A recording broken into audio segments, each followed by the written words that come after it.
राज्याच्या राजकारणात आणखी एक उलथापालथ होण्याची चर्चा। राष्ट्रवादी शरदचंद्र पवार पक्षाची एनडीए सोबत जाण्याची चाचपणी, सूत्रांची माहिती।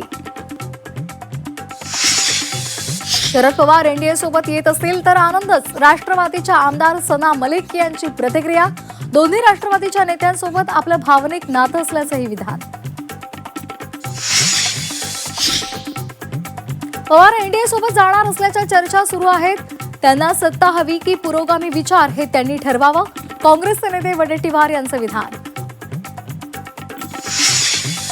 एनडीए सोबत जाण्याच्या चर्चांमध्ये कुठलंही तथ्य नाही, आमदार रोहित पवार यांनी सर्व चर्चा फेटाळून लावल्या। मुख्यमंत्री देवेंद्र फडणवीस आज दिल्लीच्या दौऱ्यावर। नर्मदा प्रकल्पासंदर्भातल्या बैठकीसाठी दौरा। संध्याकाळी राजधानी दिल्लीमध्ये नर्मदा प्रकल्पासंदर्भात महत्त्वाची बैठक। या चेतननं लग्न केलं होतं का, पोलिसांना संशय। झी 24 तासला सूत्रांची माहिती।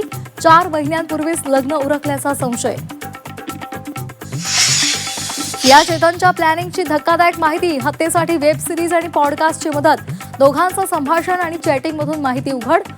देशभरातील खुनांच्या घटनांचाही अभ्यास केल्याचं समोर। नाशिककरांसाठी दिलासादायक बातमी। नाशिकमधील ढगफुटीचा धोका तुर्तास टळला। ढग अहिल्यानगर आणि सुरतच्या दिशेनं वळल्याची माहिती। त्र्यंबकेश्वरमधील भिलमाळला जोडणारा पर्यायी रस्ता खचला। बाडा आणि पालघरकडे जाणारी वाहतूक ठप्प। 40 ते 45 गावांचा संपर्क तुटल्याची माहिती। कोल्हापूर जिल्ह्यामध्ये पावसाचा जोर कायम। पंचगंगा नदीची इशारा पातळीकडे वाटचाल।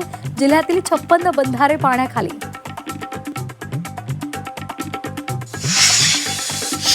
लाडकी बहीण योजनेची रक्कम वाढत्या महागाईनुसार वाढवा।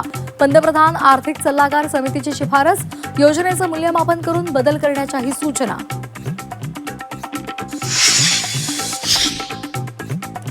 संत तुकाराम महाराजांच्या पालखीचं आज देहूमधून प्रस्थान। पाऊस आणि पुराच्या पार्श्वभूमीवर मोजक्याच वारकऱ्यांच्या उपस्थितीमध्ये प्रस्थान सोहळा।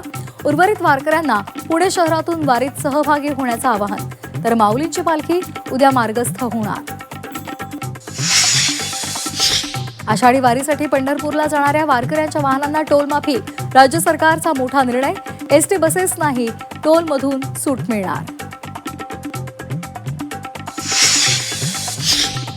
रोनाल्डोचा फिफा विश्वचषक स्पर्धेतला प्रवास संपुष्टात। स्पेनचा पोर्तुगालवर 1-0 विजय। स्पेनच्या मरिनोच्या एका गोलमुळे सामना जिंकत उपांत्य फेरीत प्रवेश। रोनाल्डोला अश्रू अनावर।